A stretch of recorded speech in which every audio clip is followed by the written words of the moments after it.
भारत माता की जय। भारत माता की जय। वंदे मातरम। वंदे मातरम। वंदे मातरम।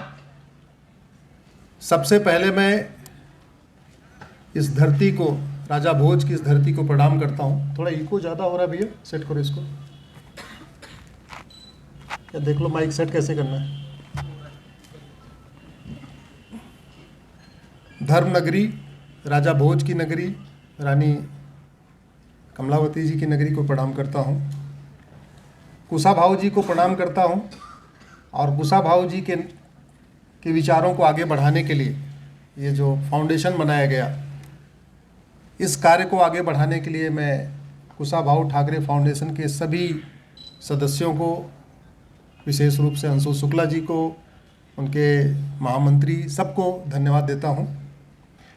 और सबसे ज़्यादा मैं धन्यवाद आप लोगों को देता हूं कि आप लोग इतनी बड़ी संख्या में आज अपने बहुमूल्य समय हमें देने आए हुए हैं, इसलिए आप सबका मैं आभार व्यक्त करता हूं।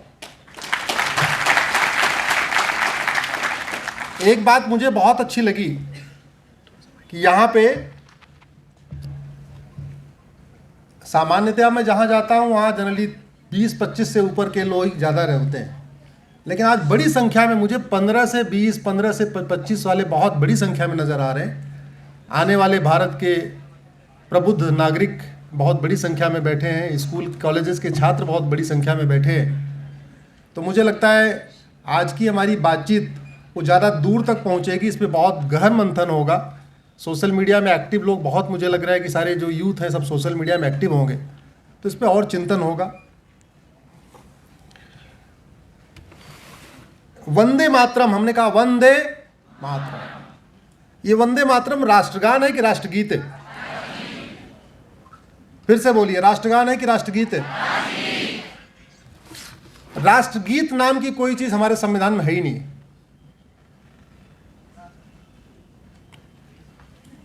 पूरा का पूरा आजादी का आंदोलन वंदे मातरम से हुआ। राम प्रसाद बिस्मिल जी ने वंदे मातरम नाम से गजल लिखी। वंदे मातरम से के नाम से मतलब वंदे आज़ादी का मूवमेंट इतना तेजी के साथ वंदे मातरम से चल रहा था कि एक टाइम में अंग्रेजों ने वंदे मातरम को कहना ही बैन कर दिया। वंदे मातरम को बोलना अपराध घोषित कर दिया। भारत का पहला जो तिरंगा झंडा डिजाइन किया था भीखाजी कामा ने, उस पे बीच में वंदे मातरम लिखा हुआ था। वंदे मातरम के नाम से लाहौर में अखबार निकलता था। वंदे मातरम के नाम से गजल लिखी गई थी। वंदे मातरम के नाम से मूवी बनी थी। पूरा का पूरा आज़ादी का मूवमेंट वंदे मातरम से चला था। और इवन कांग्रेस का शुरू का 5 अधिवेशन वंदे मातरम गा के ही शुरू हुआ था। हर साल कांग्रेस का अधिवेशन होता था, उसमें जो कांग्रेस का अधिवेशन शुरू होता था वंदे मातरम गा के। जनगण मन का भारत के स्वतंत्रता संग्राम में कोई योगदान नहीं, एक भी बार नहीं बोला गया। लेकिन जब संविधान सभा की अंतिम बैठक हुई 24 जनवरी 1950 को, चूंकि यहां पे ला के बहुत छात्र बैठे हुए हैं, इसलिए मैं थोड़ा संवैधानिक बात कर लेता हूं और कुछ मिथ को भी ठीक करना जरूरी है। जब संविधान सभा की अंतिम बैठक हुई 24 जनवरी 1950 को, तो ज्यादातर लोगों का कहना था वंदे मातरम हमारा राष्ट्रगान होगा, नेशनल एंथम होगा। फिर डिस्प्यूट हुआ। डॉक्टर राजेंद्र प्रसाद ने इंटरवीन किया।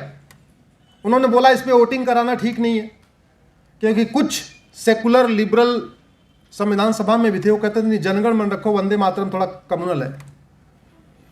तो उन्होंने बीच का रास्ता निकाला, बोले ठीक है, जनगण मन और वंदे मातरम दोनों हमारे नेशनल एंथम है। दोनों हमारे क्या हैं? दोनों हमारे क्या हैं? और 1971 तक दोनों को बराबर का दर्जा भी था। पार्लियामेंट की बैठक में आप देखिए वंदे मातरम गाया जाता है। लेकिन 1971 में जब नेशनल ऑनर एक्ट बना, तो बड़ी चालाकी से वंदे मातरम को छोड़ दिया, केवल जनगण मन को उसमें रखा। तो पाप तो बहुत हुए हैं भारत के साथ, लेकिन समय बहुत कम है, इसलिए मैं बहुत और कई पापों पे बात नहीं कर पाऊंगा। आज मुख्य रूप से 5 महापापों पे बात करूंगा। और आज का ये कार्यक्रम इसलिए भी महत्वपूर्ण है कि आप संसदीय महापाप के नाम से गूगल पे सर्च करिए, आपको कहीं कुछ मिलेगा ही नहीं। ये हिंदुस्तान में भोपाल की धरती पे पहली बार ये कार्यक्रम हो रहा है जहां हम संसद में हुए महापापों की चर्चा करने जा रहे हैं। आज के पहले कभी संसद में हुए पापों पे चर्चा ही नहीं हुई।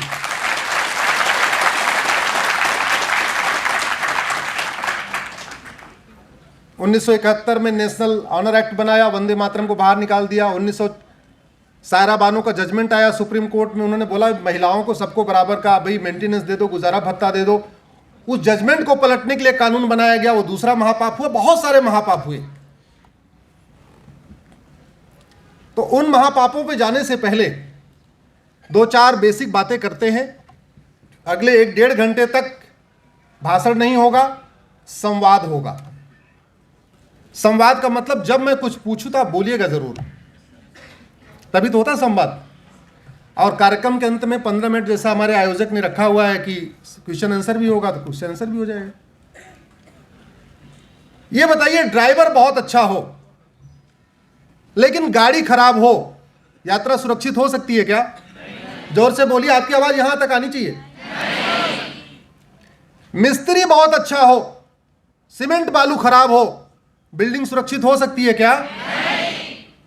नाई बहुत अच्छा हो, उसका उस्तरा ठीक ना हो, आपकी सेविंग ठीक से हो सकती है क्या? डॉक्टर बहुत अच्छा हो, उसकी दवा घटिया हो, आपकी बीमारी ठीक हो सकती है क्या? उसी तरीके शासक बहुत अच्छा हो लेकिन नियम कानून घटिया हो तो किसी समस्या का समाधान। जहां पे राजतंत्र हो, जहां राजतंत्र हो वहां राजा अच्छा हो तो तंत्र अच्छा चलेगा। लेकिन जहां लोकतंत्र हो, जहां रूल ऑफ लॉ हो, जहां कानून का राज हो, वहां कानून अच्छा होगा तो राज, और कानून घटिया होगा तो राज। कानून अच्छा तो राज अच्छा, कानून घटिया तो राज घटिया। क्योंकि भारत में किसका राज है और वही घटिया है। कानून वहां घटिया है, न्यायिक व्यवस्था सड़ चुकी है। मैं इसलिए कह रहा हूं राजा भोज की धरती पे कि राजा भोज को धर्मराज माना गया है। लोग कहते हैं कि जिस तरीके से धर्मराज युधिष्ठिर अपना राज चलाते थे उसी तरीके राजा भोज भी राज चलाते थे। आज की डेट में बताइए, ईमानदार को पुलिस स्टेशन जाने से डर लगता है कि नहीं? कोर्ट कचहरी जाने से डर लगता है कि नहीं? और जिन विवादों का समाधान गांव के मोहल्ले के 5 सरपंच कर दिया करते थे एक दिन के अंदर, उस विवाद का समाधान डिस्ट्रिक्ट कोर्ट में 10 साल, हाई कोर्ट में 10 साल, सुप्रीम कोर्ट में 10 साल, 30 साल में होता है। क्यों? क्योंकि हम गुलामी के बाद हमने अपनी जड़ों को देखा ही नहीं। ऐसे लगता नफरत हो गई हमें। और इसको कहते हैं स्टॉकहोम सिंड्रोम। आप लोग गूगल पे 3 बीमारियों का नाम मैं बता रहा हूं, इसको सर्च करिएगा बाद में, अभी नहीं तो आपका ध्यान डिस्टर्ब हो जाएगा। एक बीमारी होती है नार्सिज्म, NARCISIM, नार्सिज्म। बाद में सर्च करिएगा, पत्रकार मित्रों से मैं कह रहा हूं, उसको भी आप बाद में सर्च करिएगा। दूसरी बीमारी होती है मैग्लोमोनिया, और तीसरी बीमारी होती है स्टॉकहोम सिंड्रोम। हमारे अधिकांश जो इस देश के भाग्य विधाता थे, इन तीनों में से किसी न किसी एक बीमारी से ग्रसित थे। कुछ नार्सिज्म से पीड़ित थे, कुछ को मैग्लोमोनिया हो गया, और कुछ को स्टॉकहोम सिंड्रोम हो गया था। और सामान्यतया राजनीति में होता है, ये 3 बीमारियां होती हैं।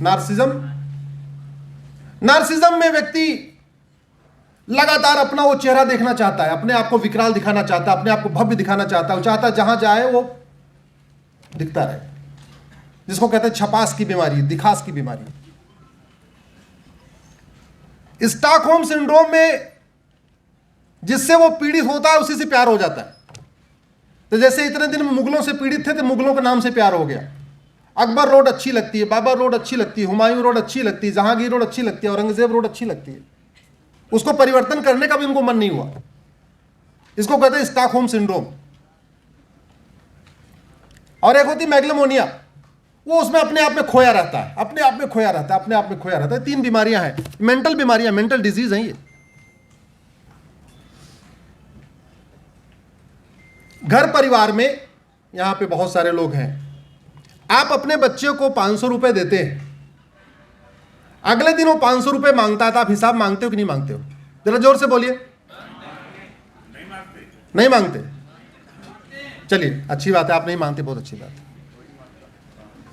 अगर मतलब पर डे वो 1000-2000 रुपए मांग रहा है, आप लगातार देते जाएंगे, हिसाब मांगेंगे?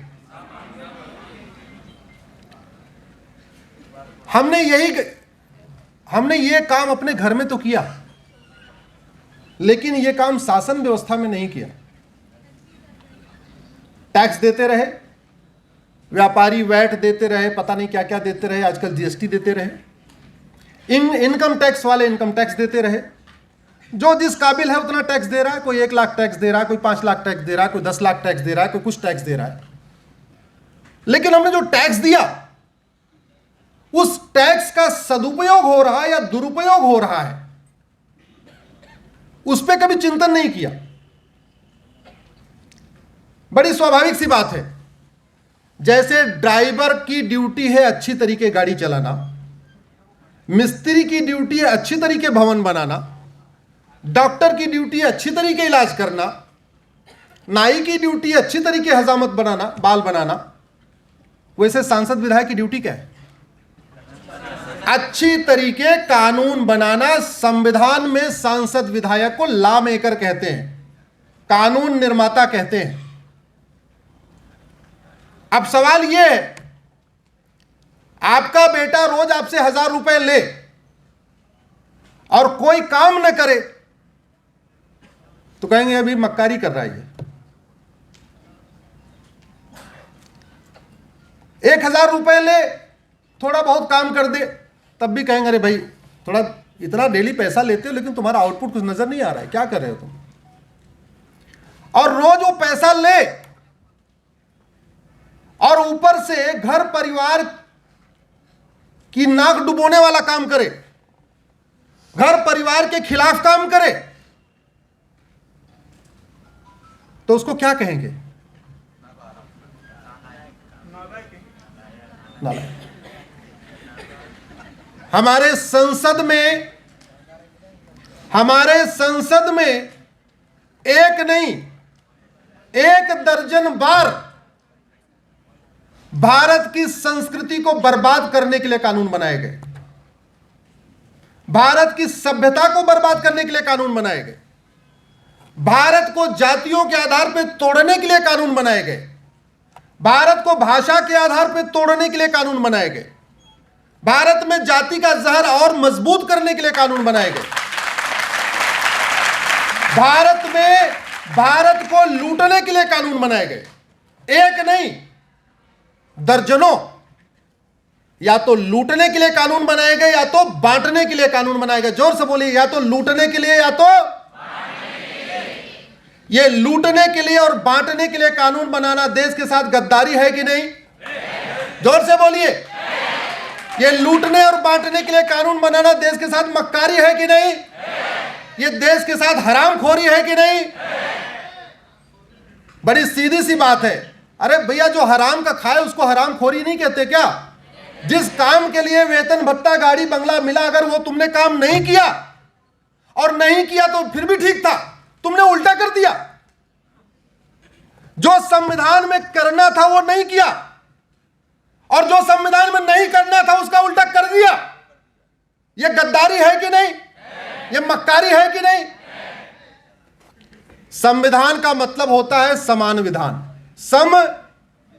जोर से बोलिए, यानी ऐसा विधान जो सबके लिए समान हो, उसको कहते हैं संविधान। यही तो कहते हैं।